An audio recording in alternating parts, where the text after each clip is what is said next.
1920, spring break, Cancun, Mexico, all my friends from college, and it was awesome. You know that song, 10 Shots, 10 Rounds of Jose Cuervo? I was trying to pick up the girls, the workers at the resort, not just to bring them back to my bedroom, but to bring them to America.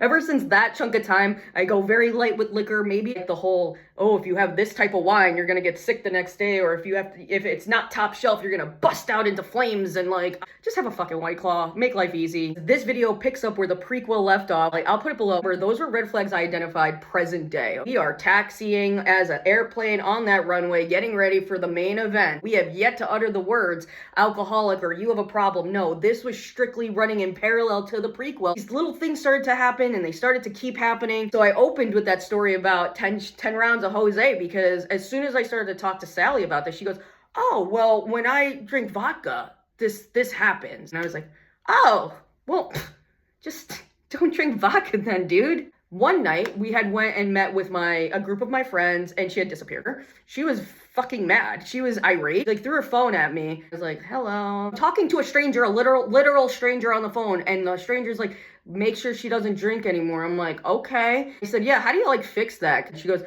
well, when this used to happen when we were younger, we would have a code word. Know what you're thinking. Why isn't that a red flag? Why isn't that part of my prequel? Because it wasn't a red flag. This was a golden ticket. Hey, Sally, I think, like, if stuff starts to, like, get crazy or something, like, I'm just gonna say, like, you know, safe word. And she was like, oh, okay, yeah, let's do that. Totally fine. I even started to, like, kind of, like, chill with the drinking in the car, because in the state that I live in, everyone in the car is allowed to drink with the exception of the driver.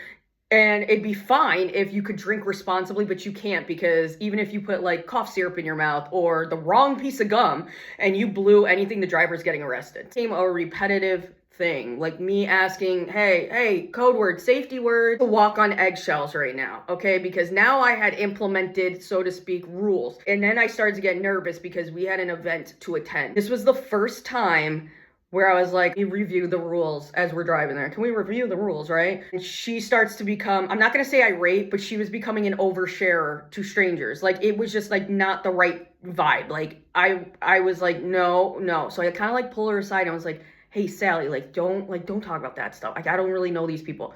And she lost it. Now she starts to raise her voice. It was like, please, like begging. And then I got hit. I get clocked in the face. Full on, gushing blood everywhere, all over my pants. I think at that point, my friend had come in and was like, what the fuck? I couldn't even talk. Sally said, oh, literally, like, she fell. Never been hit like that in my life. My friend was very much like, hey, you know, it happens, you know, people drink too much and then like bad things happen. It's totally fine. I very much appreciate the apology. Thank you. Back to my apartment.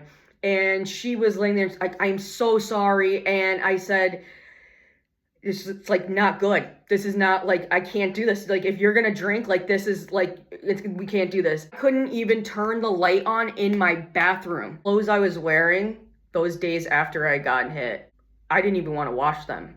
I wanted no memory of what happened to me. I took the clothes off and I threw them down the dumpster. Shame of seeing myself in the mirror, and it still puts me in a place of like, who am I looking at?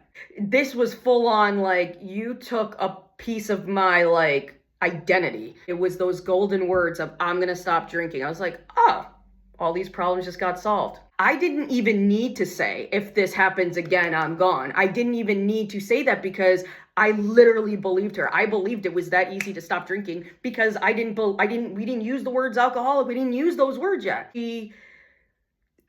I think she already knew, and I think she knew the easiest way to navigate this issue with me, and it was to say she was going to give up alcohol, and I ate it up in 2 seconds. This whole transitional time was essentially me walking on eggshells, feeling a little bit uneasy. I'm going to end the story here, because this was the catalyst where we had the defining moment of, I'm not going to drink anymore.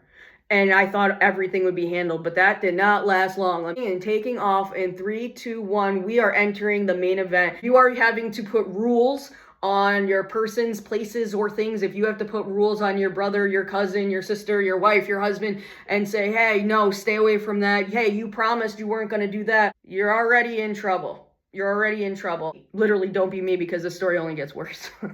And that's all I gotta say. Okay, we're done.